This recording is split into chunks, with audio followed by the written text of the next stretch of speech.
morning, afternoon, evening, ladies and gentlemen. I'm George Moss again here at allpointstv.com and also 92.1.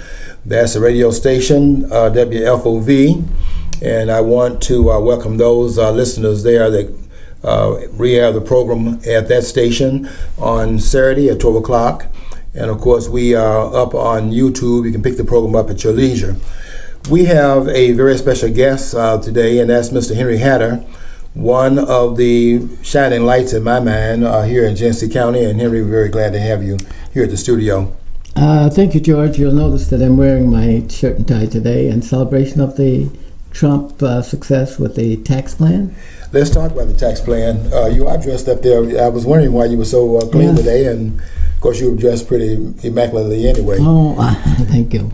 What do you think about the Trump tax plan? I am so glad that he got this tax plan out of Congress and signed by the president, and now it's become part of the law of the land. We have needed reform for a number of years because there was inequities in how people paid taxes. Many Americans thought that the rich man paid no taxes at all. Mm-hmm. And corporations should be lassoed and held at the mercy of the population. In other words, the government only exists to make money so other people's benefit. But the government is just like any other business.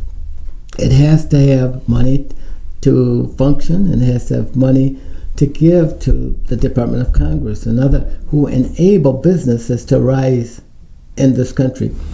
And no money is given by individuals or made by individuals or by institutions or by by the clergy. Money comes from companies that organize themselves as a business and who make profits, and they hire people, and that money is redistributed among the population. But you can't always go to government and say, give me, give me, give me. You will break the government. Mm-hmm. So the government needs to be protected to some degree to be able to do these things, and businesses need to be protected so we don't destroy our businesses. So many of our businesses have disappeared from our shores because we've taxed them out. Mm-hmm. Driven out through taxation. Yes. What do you say to those persons that have said that the tax cuts favor the rich? No, I wouldn't say that. I would say that's the aspiration of we got 330 million people thereabouts. Every one of them would like to be rich. Have you ever heard anybody that said they would not like to be? You can name the genders or race or cultures. I've never heard anybody say that I don't want to be rich. They will say it in different ways. And so I don't think you've got to reward business interests for the risk it takes. It has the money, and it puts the money on the table and say, I'm going to create a business, I'm going to hire people, I'm going to minimize my risk, I'm going to protect my fortune, I'm going to keep the business going for as long as the business we offer a product or service that American people want or the world community wants. And so we have to have that protected, and the government needs to protect it. So sure, businesses pay large bonuses to individuals who make it to drive it, but we benefit from that. And we must protect our business interests, and we must protect those who make it work. Those persons that say that the tax breaks benefit the rich don't know exactly how taxes are being paid in the country. The bottom 50% of taxpayers only pay 2% of the taxes in the federal government. The top 1% are paying 40%, about 30 to 48% of the taxes. The top 5% paying 6%, and the top 10% of taxpayers are paying 70% of the taxes. So when you give tax breaks, obviously, if you're paying that much at the top of the pyramid, then those who are paying less will get back less when you have the tax cuts. That's just the way. That's mathematics. But the people don't know that, and when they see these taxes going to the so-called fat cats, they don't realize it's the fat cats that are shouldering most of the burden of taxation. So obviously they're going to get more back if they're paying more in. They don't understand that, and so people take advantage of that. Politicians take advantage of that and say, look, the tax breaks benefited the wealthy. Donald Trump passed it because he wanted to aid and abet his own financial situation. But most of those critics are millionaire Democrats. Themselves. Yeah. Stop and think about it. Somehow they forget that, don't they? They don't Yeah. report that part of it.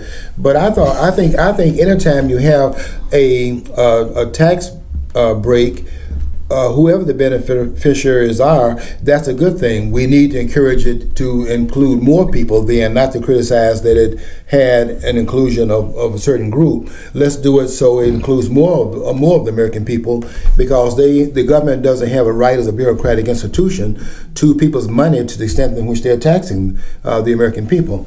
But I do see it as a stimulus, and I'm looking at some great things that will happen as a result of it. What do you see as one of the benefits of the tax cuts that will portend in 2018? Well, first of all, let me say this. There are some unscrupulous businessmen. There are institutions that are unscrupulous in our government. But by and large, we are for that body of people who are credible, who believe in the American spirit, who gives back to Americans, who create wealth so that all Americans benefit, irrespective of race, gender, or age. Those are the people that we're talking about today. Now, other people may see that element that surreptitiously take from the American government. We're not talking about those people. And so let the critics have their part there. But I think that what Americans benefit from this tax, that is the question you asked, right? Mm-hmm. Is that, now I was listening to WJR a couple days ago when they were talking about the tax cut. They interviewed a black family that had 4 children and a wife and he himself. And he was talking about the allowances that they had. Each one had $6,000. And that doubles, right? Mm-hmm. And then he equated that money, and it was valued to so much money at the end of the tax year, and that he would be receiving back. So they asked him what was he going to do with that money. Well, he was going to invest in buying a home and creating money to send his kids to college if they qualified. You know, he was a very well thought of. And if you can please the lowest level of accomplished people in this country, you're doing something good. Mm-hmm. And it's likely to last. You know, you got to get them down. You got to get this money down to the base level where all of the people are. If they say that they're benefiting from something, it's probably a good deal. I would love to see. The money in the hands of the taxpayers, because you have the consumers, 330 million people in the country. You have a wide array of people making the decisions of how the economy will in fact operate. I'd rather see the American people making that decision than to see the bureaucrats making the decision. Yes. As if they follow those best and they know how best to spend taxpayers' money. So I thought it was a good thing to have the tax break, and I'm looking for the market to be stimulated to an even greater extent than what we see right now. Because if you've been watching the numbers, the unemployment numbers are down greater than it's been in the last, how many years has it been? We see the labor participation rate being up, more persons are participating in the labor market. We see the stock market increasing. It's just amazing all of the things that are happening where this president is churning. He's really making this economy churn and not getting the credit for it. Let me tell you this. I had a friend of mine was telling me that he's benefiting from the Obama stimulus. He said that Trump is just simply coming in after Obama laid the foundation, and what we see happening right now is because of what Obama did during his 8 years of administration.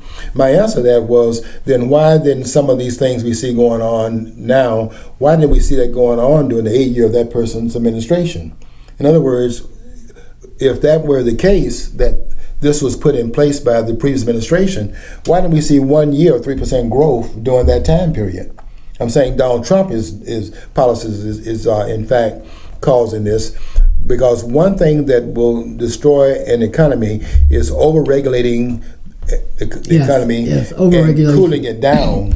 The American nation would never have become the number one nation by 1900 had it not been for stressful regulations in Europe and Great Britain. Interesting They point. taxed everything, and the Americans are just opening up. They laid railroads from the east to the west, from the north to That's the right. south, and Yeah, laissez-faire. big banks and stuff like that. And land was set aside by government to have as wealth, sources of great wealth, keeping the country strong.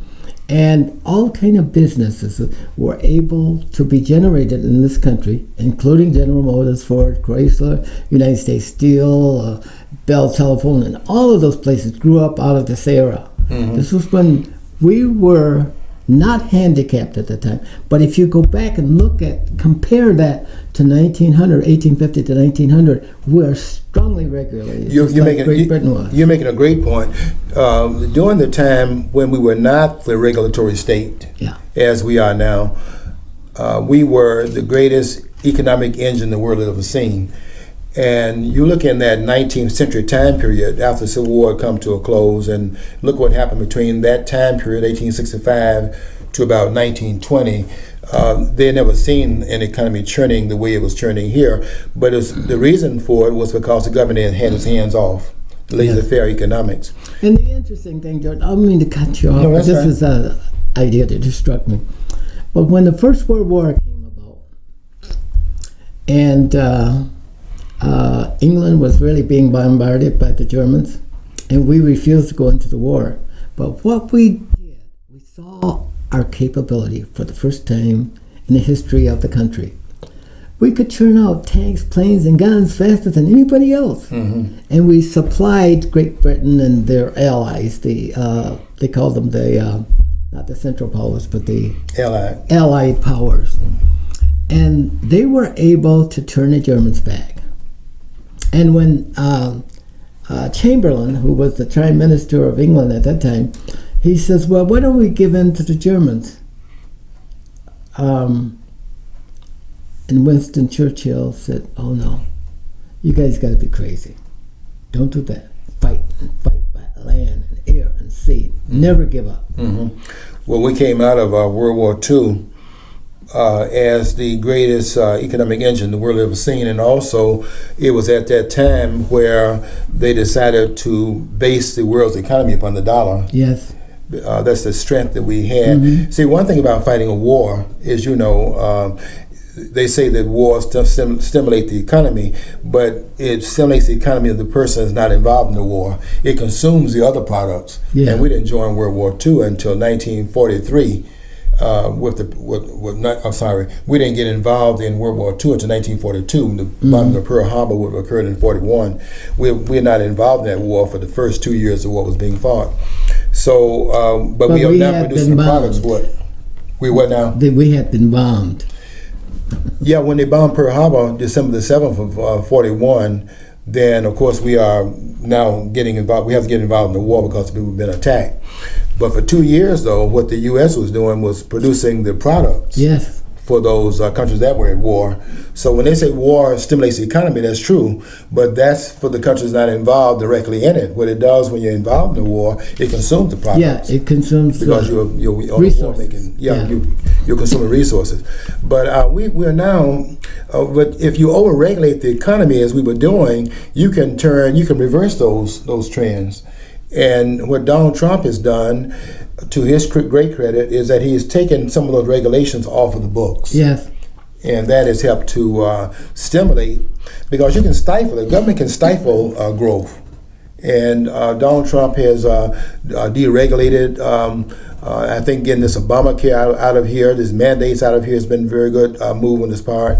And giving the people back their money. I can't stress that enough. To have the government to reduce the taxes on businesses, on the consumers, so that we are producing jobs by our own spending habits. Let us demand the products therefore being demanded will be produced. And I think that is going to portend very good things for the country in 2018. We were talking earlier about Omarosa, who is retiring from the administration on the 20th. Did you see that when she decided to leave? Did you see her being forced out, or is she just simply want to put a year in, as she said, and she's not going to do other things? I was hoping Omarosa being that high in the Republican Party, because I'm a Republican, and I wanted to see somebody that was truly competent, capable, loyal, and productive. You got to be productive. You're nobody until the outside world says that you're doing something that creates a better life for most Americans. And but I didn't see that coming from Omarosa. She wasn't a Condoleezza Rice or other great Americans like we've seen in the past, like who rose to the heights and really helped the country to solve its problems, help to bring more people into the process, etc. And I thought that Condoleezza did that, and I thought Mrs. Bush too did that. Were you surprised that she left the administration? No, I wasn't, because she was a person that wanted to be called honorable, and she had not approached. She was not an elected person. She did not take the risk that the president takes. She does not have the authority to run with that kind of an awe. Mm-hmm. And so she was going to really be a challenge to the president. After I found out how she came in through a TV or the Apprentice program. Yeah, the Apprentice program, which was an Actors Guild or whatever it is. And just because you're a great actor doesn't mean that you become a great public policy person. What do you say to those persons that say that Donald Trump doesn't have enough diversity? She was making the diversity issue, saying that it wasn't diverse enough. Well, we have to let Donald Trump make that decision. It's his bill. You're satisfied with the diversity that he has? Will decide the consequences of that. Every president goes through that same thing. Mm-hmm. Every president, Democrats and Republicans. We're always looking for more and more diversity. And so Donald Trump is not unique in being criticized for that. And I'd say let Donald Trump make his own bed, because he's got to sleep in it. And I'm not unhappy with what he's doing. I think that a lot of things have changed as a result of Donald Trump. It used to be that the police used to shoot a lot of young black men who were out of sorts. That stuff has stopped. And in addition to that, what you see on TV now, most people who represent companies for advertisement have black actors or people celebrating the success of the product. Or they are American Indians or Hispanics and others. You very seldomly see whites doing this, at least in this part of the country. And that wasn't always true. Without Donald Trump, that means that we picked up a lot of support from other people who are white Americans who wanted to see that change. And you don't hear the critics, like the skinheads, the Ku Klux Klans, the people who hate black people, just as a matter of principle. They're changing the whole concept of how we deal with each other as a pluralistic society. And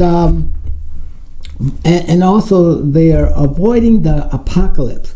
On this platform, and people are not rating Donald Trump on that, but those of us who have been through it and know it and have seen it, we see a tremendous difference. And everybody else does if they'll admit it. And this is the time that black people and other minorities should take advantage of this, because we're in free fall. Mm-hmm. And whatever falls at the end of this cycle will be how we will live for the next 50 years. That's one question they asked Omarosa. I was watching an interview she did on Good Morning America, and they asked her, has Donald Trump been successful in bringing the nation together? And she said that he's only been in office for 1 year, and there have been presidents that she worked with in the past, and they've all been trying to bring that result about. and he's only been there for a lesser amount of time than they were there, and it just becomes it's an ongoing effort to do that. Yeah, yeah. But I think he's done a great job in terms of setting the climate that this president is not. This is not a divisional president, and I have to say this. I think that Donald Trump has been less divisional than Obama was. Black people people in this country who are anti-black or negative against people of color, you don't see them rising in this climate. Otherwise, they would say, "Hey, you can't do that. You got to hire more white people on radio and TV and do these advertisements, and you got to have white people leading the field of all of this because they're the ones who control all of this." Why are we giving a jump start to other people? It's to avoid also to prepare for the 2050 paradigm shift. It's a good move by those who run the country. Let me ask you about you talk about the paradigm shift. What do you see happening in the midterm elections coming up in 2018? That's one that's hard to read right now. In terms of, you think that the power centers will change? The Republican Party now has the House and it has the Senate. You think that will flip in either one of those branches? I don't know whether it will flip because there are people who make claims against Donald Trump that still support him.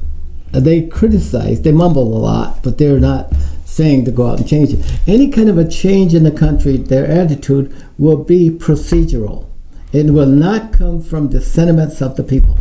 It will come from those procedures that they use in Washington through bringing claims against the president or charges or whatever. And so we don't know how Americans are going to react to him. It's just too early. Mm-hmm. And yet there's a lot of negative stuff out there. They're saying that the election ahead in Alabama portends some bad things for the Republican Party. I'm not so sure that's true in terms of that being a litmus test of how things are going and what the political temperature is in the country. I think that election down there doesn't necessarily tell us how the country's feeling about this administration. And Roy Moore, who lost, according to the polling we have now, has not yet conceded that election.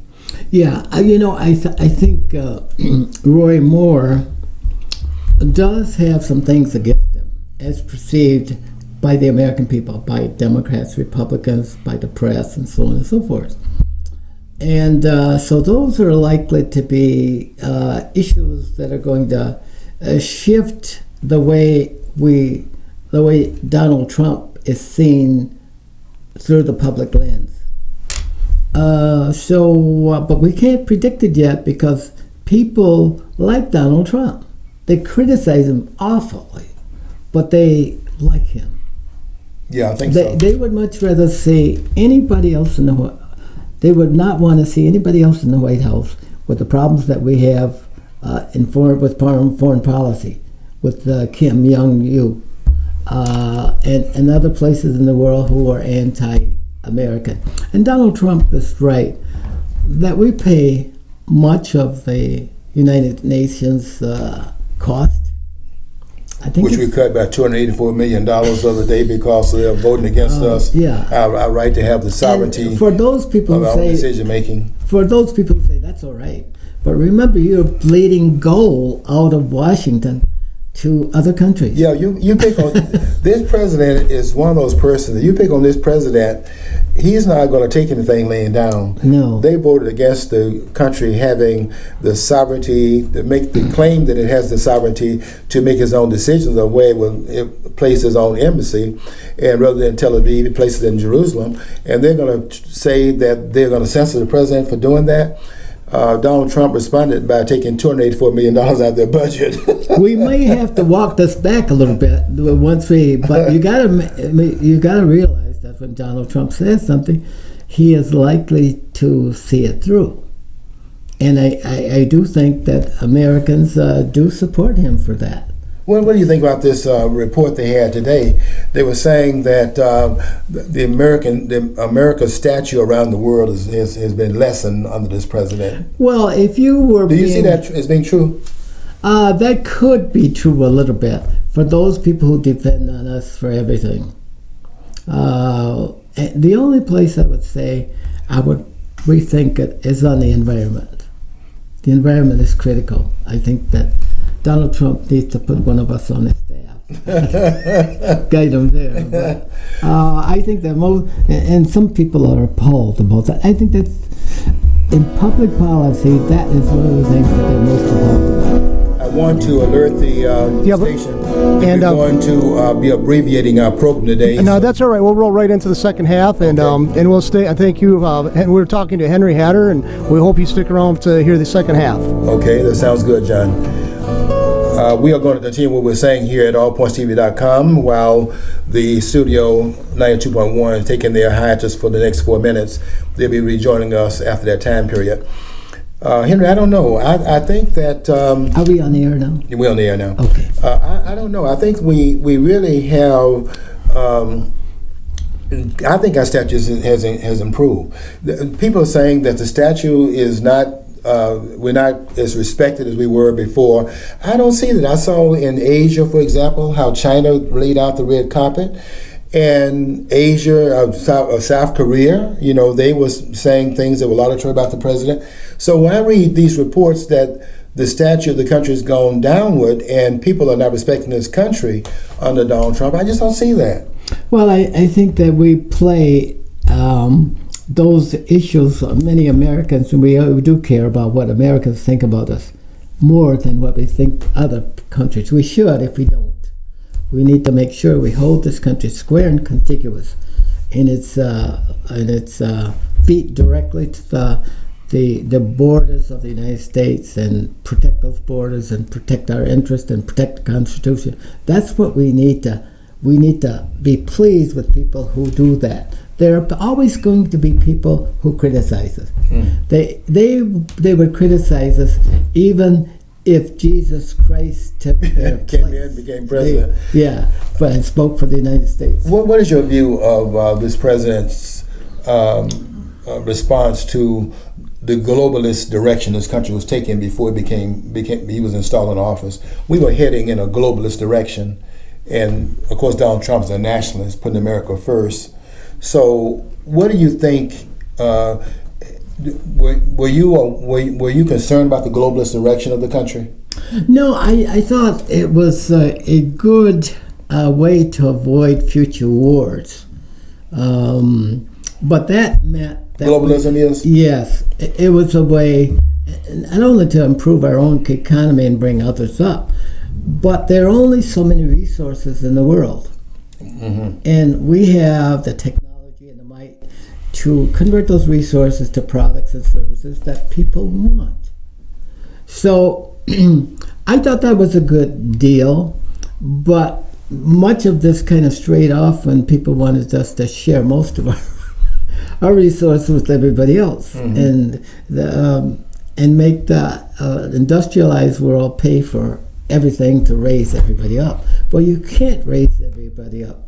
We just don't have enough resources. We don't have the mindset to do that.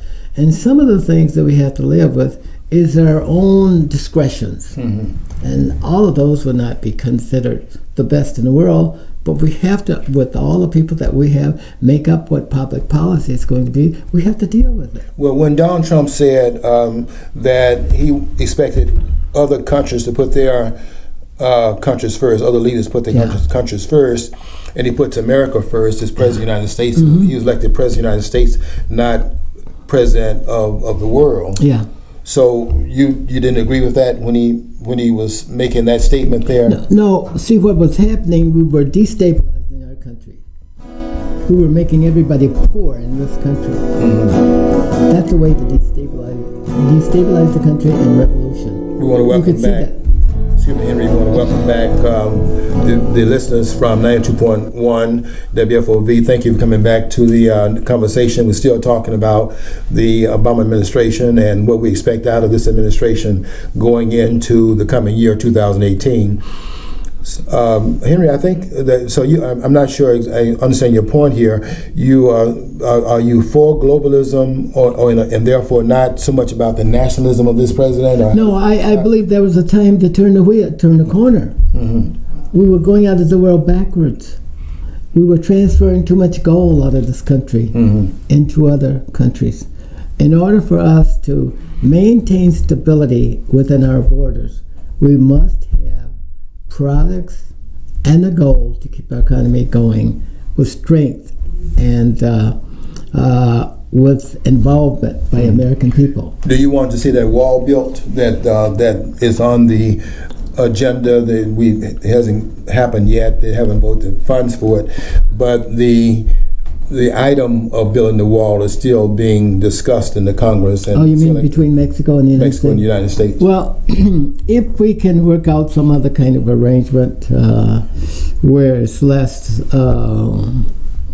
combative, symbol of confrontation, I would prefer that way. But if we have to, in order to keep, if the Mexicans and South America cannot keep their people out of this country without being invited into us, we have to build a wall.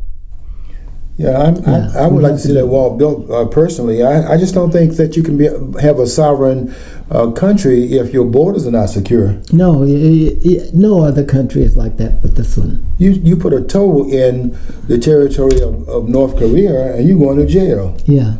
And you'll probably never come back. You're going to eternity. And they're talking about DACA, the dreamers. They call them the dreamers. Yeah. And my view is that, okay, fine. I don't mind a person having dreams, but you can dream in your own country. And if you come into this country, go there through the process laid out in terms of you arriving here legally. And we have a process to go through. I don't like this idea of persons coming to the country illegally. And did you see this program they had on? Tucker Carlson had a program on last week, and it showed the criminal standings of those persons that are here illegally. Now, the press has been promoting this idea that persons that come here illegally, they come here and all of a sudden they are respecting our laws and they do less crime and they make a contribution, they go and do the jobs that Americans don't want, all these positive things. Well, Tucker Carlson did a program last week, and it showed just the opposite of that. It showed the crime rate among those that are illegally in this country is 22% above that of the normal citizens. And he was saying that here they put out this false data showing these people are law-abiding, and he was and we now have reports it's just the opposite of that. So I want strong borders. I guess that's what I'm saying. Well, would you consider all Americans law-abiding? No. What is the least you could expect? But here's my view about that, Henry. We're not all law-abiding, but that does not mean then we should bring in other people's problems and my point. Yeah, that's and my point. Add to the problem. Yeah. We have our own problems, and we can't solve the problems of the world because there's too many problems in the world. Yes. Let America. I want immigration. I think we become a stronger nation by our diversity, but I think that Donald Trump is making a very critical point here: diversity based upon merit. Yes. We had this before this, Henry. You are aware of it as well as I am that we had a lottery system in place. How do you bring people into a country based on pulling numbers out of a hat? And they come in based upon that. We want some of the best productive people, educated, willing to work, believe in the country, believe in the Constitution. That's what I want. Those are the people that we want. We don't want everybody. That's how we were great in the past. Now, I'll jump in here too. Okay. Why should we have people come in here demand we change to accommodate their wishes? That's what I'd like to know. Yeah. Everybody else came here. It's a running country. You're either running or you're lagging behind. Why do I change? Why do I have to give up something to you so you can feel more, less out of place? Screw that. That's why I read Mark Stein's book called America Alone. And Mark Stein did a report on what's going to happen in Europe based upon its changing demographics. They've let just everybody come in there, right? Yeah. And it portends some bad things for Europe, and maybe Europe is even lost now because they've let people in behind their walls that have nothing in common with the tenets of Western civilization. And so you're going to see a whole lot of things happening in Europe, already begin to happen in Europe. You know, I like the point that John made there. Why, folks, and those who have thought about this, if you've thought about it, why should the American people change its constitution and its way of life and its prerogatives for other people coming into this country demanding their rights? I agree with you 1,000%. I don't think the culture of the country should be changed to accommodate persons coming in from countries that don't have our traditions. I think that's a fundamental mistake. We were at our strongest point when persons came here to be Americans. Yeah. And I was on a radio show where we were. I thought the point was a given. I was arguing that when persons come here, they shouldn't come here to be that which they left. They come here to be Americans. The guy said, no. When they come here, they should come here to be whatever they want to be. And remember, what does that do to a nation if you're going to come here and have all this balkanization in the country? And remember, the Statue of Liberty says, welcome for those who want to find a new way of life, join our country. It doesn't say that in these words, and be part of the great American tradition. Not to bring your values and rules here, but to accept what is here. What's here? Become Americans. You come here to become Americans. They were already that. If they came here to be what they were, why did they stay where they were? Why would they come here to be that? That's what, and we are making all these changes to accommodate them. That's not a good move.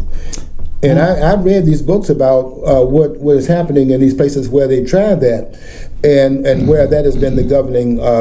That's how they've been governing their policies. That's a problem. I've had other people ask me, well, for all of those Americans who think that we ought to welcome all of these people in with unconditionally, why do we set up an exchange program? Where they go, we send them out refuse and then bring us. Where they go and exchange their rights for these people. I didn't have a problem when Donald Trump said they don't send us their best. They had a lot of people up here talking about the man was putting Mexico down and making offensive comments. We don't want the refuse of the world. Why would we want the people that the rest of the world doesn't want? We want them here. Why would that be a racist comment that he made? The man wants to make America great again. We want the best the world has to offer because we are the best. Yeah, we want to continuously build our system of wealth, and we want our traditions and culture, and bring the quality of life to all Americans who live here, who have birthrights here, who were born here and who will die here, and who contribute to the culture. And when I went to Grand Rapids, Henry, when Donald Trump came here on his thank you tour. I wasn't there when he came here the day before the election in 2016, but he came here one day before the election was held on November the 8th. I wasn't there at that particular session, but I went to the one when he came back to thank the state for having voted for him, and people were hearing, build that wall, that's a fundamental part of what they were voting for this president for, because they want this country to be sovereign. And I don't see it as racist. I don't see it as being culturally, biased against anyone, against any country. I don't see it in that vein. I see the people that want the country to be great. They want America to have a standard of its greatness. And they have to give up some of their negative views to make this great again. See, there are people who are against. They don't want it to happen under any circumstances.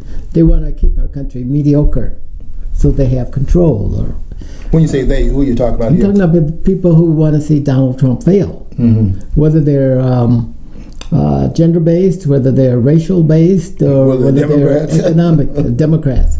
They want to keep the country so that they can tug on these strings. They don't want it to evolve to be the country that it ought to be, based on the Constitution. One thing, Henry, that really bothered me, something that just came out recently, where McCabe and Stroff and some of the others were in the office discussing before the election was held last November. They were saying that they didn't think Donald Trump was going to win the election, but in case he did win, they wanted to have a backup plan. Yeah, I saw that. And what would that be about? That you need to have a back. If the American people decide to vote for a candidate not of your own choosing, why do you need a backup plan to change the result of an election in which the American people decided it? That sounds like, to me, sedition. Yes. Henry. Against the Constitution. That sounds like sedition. That is guys. sedition. That's Whatever you, this if is you're tyranny. hearing me, hearing us, think about it. Sedition. Yes, I agree with you. I couldn't believe that they were in the room. What they really were saying was that if this election comes out, and they were saying Hillary Clinton, crooked Hillary, if she did not win the election, if Donald Trump came in, they were looking at ways in which they could, in fact, undermine this election and undo the election that we had. How dangerous is that? And I don't know if the American people have awakened to how dangerous that is, and how dangerous Mueller is. Mueller, what is Mueller doing? Where they're saying now, did you read this report they had the other day where they were saying that there are teams right now in place that if Mueller is dismissed, although there's no discussion in the Trump administration about dismissing Mueller, I think it should go, but they're saying that if Donald Trump dismisses Mueller, then they're going to be out in the streets. And so here this man is doing a bogus investigation, and if Donald Trump takes an action to stop an investigation that should never have started in the first place, they're saying they're going to go out to the streets and create chaos. But the bottom line is they do not want this outsider inside the beltway of this nation's capital. They don't want this Again, does president that there. sound like sedition to you? It's sedition. You would have been shot in 1790. Right Yeah. about that time. They passed, that was the law they passed in 1799. The Logan Act was passed in that year, because anyone that would try to interfere with the government's operation and speak on behalf of the government, when it's a sovereign body that is in fact carrying out the will of the American people, that is sedition, Henry. Yes. And for them to be talking about that in the quote unquote deep state, that's very troublesome. Yes, that is very troublesome. And what happens is that the American people will not benefit by the action of those who propose this seditious act. They become victimized by it. And Americans need to understand it. They need to study it. If they don't understand it, they need to go back and study it. Do you think the American people understand the gravity of... No, I don't that? think they do. We're fooling with stability of the American government. And we're benefited factors now. But once that disappears, we don't have benefits anymore, nor does anybody else. We will become the subject to whatever fall in place. Yeah, the elites were in these rooms discussing, and what they really were discussing, like you said, sedition. They were discussing how to undo a duly held election in the United States. And we thought that the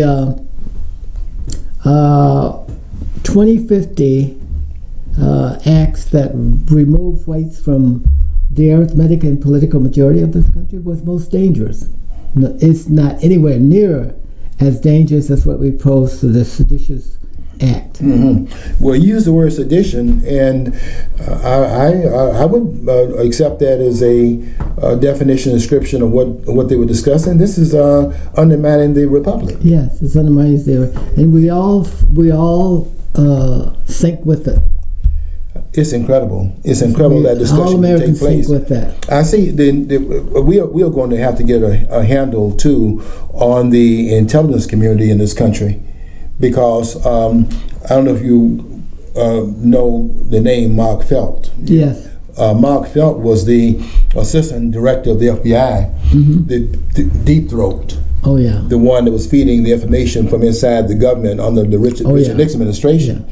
And I'm not saying that you should be covered for any crime, but I'm saying that it's very interesting that inside of the intelligence community, there was this undermining that was going on that eventually led to a president having to resign from the presidential office. I'm not sure that's the role of the intelligence community. And for them to be discussing right now inside of the FBI, inside of the NSA, and also the National Information, the NID Intelligence Director, Mueller and those persons, not Mueller but Clapper. It's amazing that they were in there discussing how to undermine and sabotage the will of the American people, and they're not called to comment on that. They're not being called before the Congress to investigate what that means. If there's a network doing that, we need to call these persons in, find out how that apparatus is set up, and break that apparatus up, because they can actually bring this republic down. But it was just I was stunned by it. You know, we have to have a lot of Democrats on board to see that. We got to educate our Democrats on what kind of chaos that we're creating by undermining the principles of freedom in this country by seditious acts like that. We need to stand up to it. If we care anything about America and the land of opportunity and the land that we owe our loyalty to, we would think about it and change courses. How do you think that can take place and we are not having an investigation of it? Seems like there would be something going on right now to investigate that, because if we can't elect our representatives, certainly at the top level, the president is the highest office in the land, and that's the only office that we all as a people vote upon. We don't all vote for the senators. That's inside the state. We don't all vote for the members of the House. That's inside the states, inside the district of the states. The president is a single office holder that embodies the whole people. And when you hear these conversations having taken place where they were talking about undermining the election of the president, where the whole people participated in that election, they were saying, really what they were saying, you said sedition, they were talking about taking over the country, because that's a national office. Yeah. And why do you think that there's not an investigation of that going on in terms of... Well, I think that there's just too much politics right now. It's just too much. Everybody's talking and nobody's listening. Mm-hmm. This is one time that despots and a change of government takes place. Now's the best time for anybody who has an opportunity and the will and the power to do it can do it now, while we are in free fall. And yet the people who are talking about this and know nothing about it, they're helping to encourage that, to keep that kind of direction going in our conversation with the American people and with each other. We have to have a catastrophic event occur first if we're going to change the direction that we're going.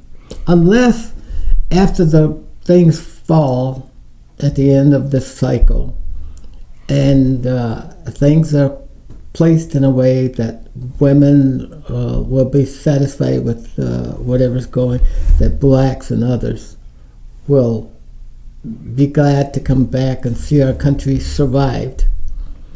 I think then we can begin to change things, but there's just too much conversation going. Everybody's talking. The press should have the right to say, guys, we ought to consider this. They ought to be asking questions. They ought to know this stuff.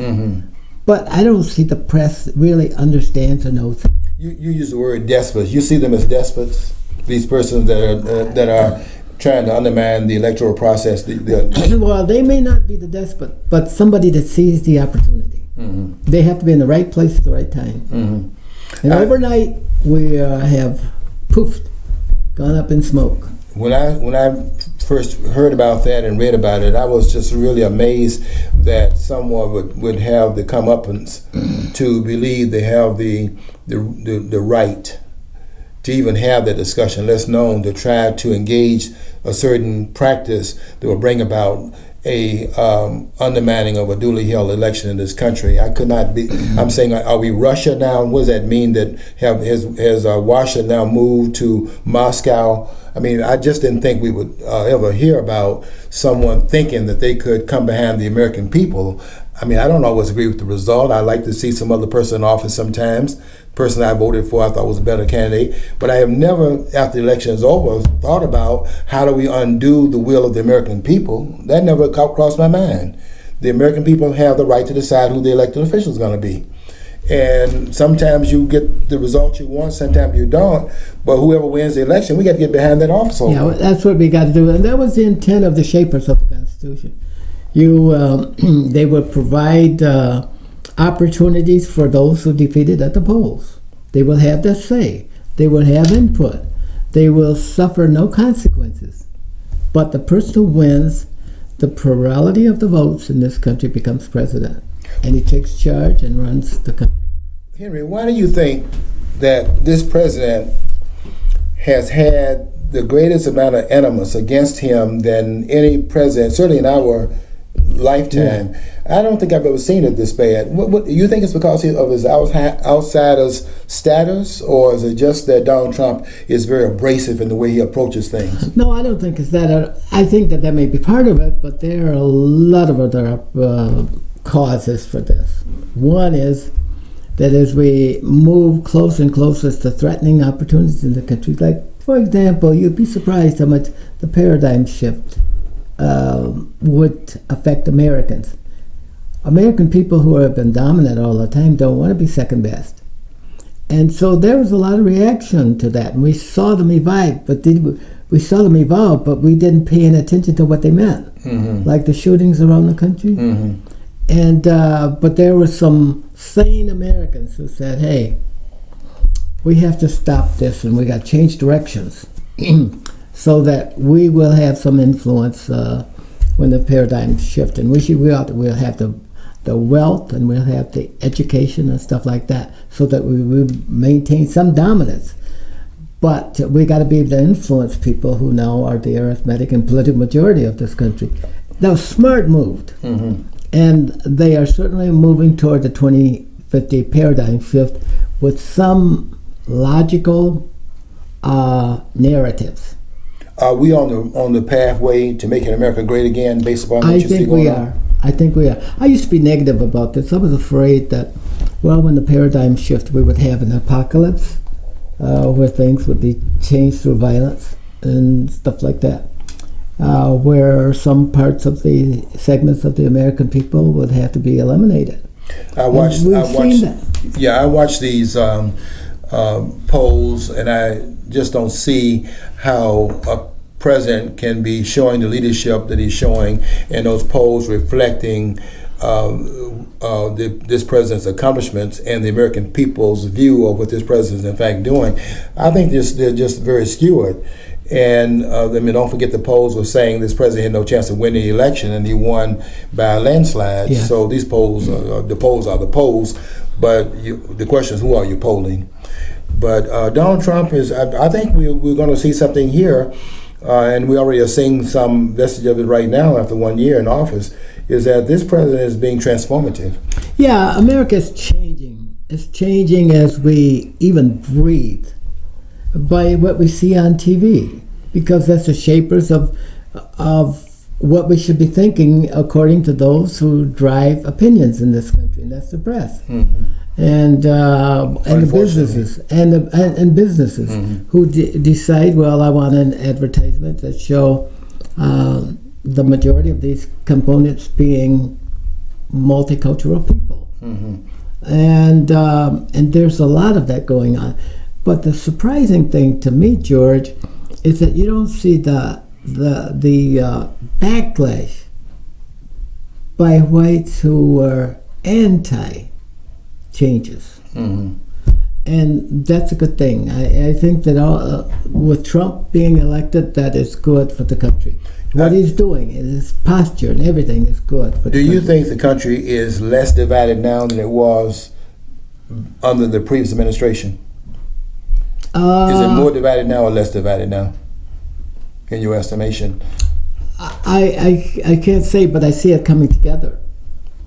Yeah, I see it coming together. I get in a lot of trouble for saying this around my friends, but I do think You got that, me for support anyway. Yeah, that I just think that President Obama was a very divisive president, and I mean shooting at the police officers and all of this animus was going in the country. The people rioting and burning businesses down. The black community being torched.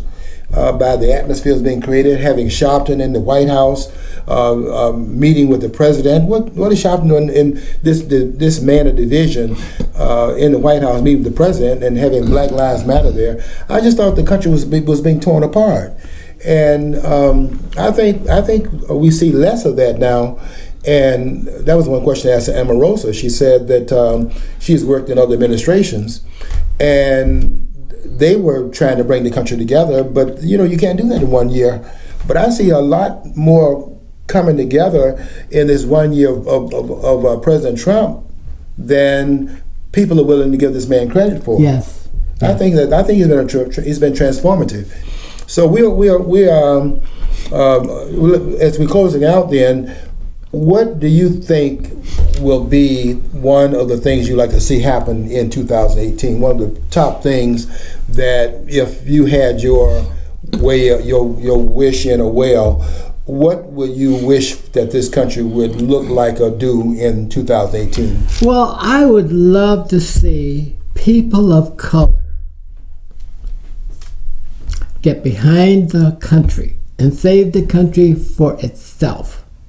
Among itself, play active roles in the country as if it's their country, not their country, but other folks' country, but ours. It's the only way that we're going to evolve and become the country that we want to be, and the country that Donald Trump wants to make great again. I want to see one America in 2018. Yes. I want to see the country come together as a family, and let's all support each other more so in 2018 than we did in the year that's now going out, and with a bang, so to speak. Hope all of you will have a great new year. Hope you had a nice Christmas yesterday, Monday, and that you will in fact be embracing all the values of your family, your friends, and the country. Until next time, I want you to follow your dream, because if you don't follow your dream, you'll never know what's on the other side of the rainbow.